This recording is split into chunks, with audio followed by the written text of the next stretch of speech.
There are two primary functions we talk about when it comes to anti-ice and de-ice. Those are the two. An anti-icing system is a system that tries to prevent ice from forming.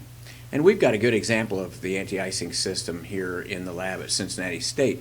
The Pratt & Whitney R985 has this hydromatic propeller with a slinger ring on it.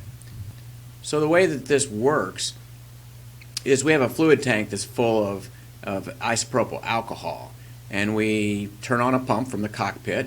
There's a rheostat there where we can adjust how much fluid is coming out of the pump. It merely dumps it into this little trough that's in the slinger ring, and it comes out these tubes. So as the propeller spins, alcohol comes flowing out of this anti-ice system. There are some phosphate compounds that are similar to isopropyl alcohol, but isopropyl alcohol is the type that I've seen.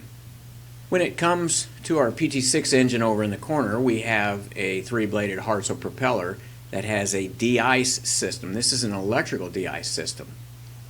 So if we look at figure 728, this shows us a typical de-ice system, and it has slip rings in it and brushes. So if you think about it, if you try to run wires out to the front of the prop, when the prop would spin, you would twist your wires and pretty soon they would break, and that would be the end of that.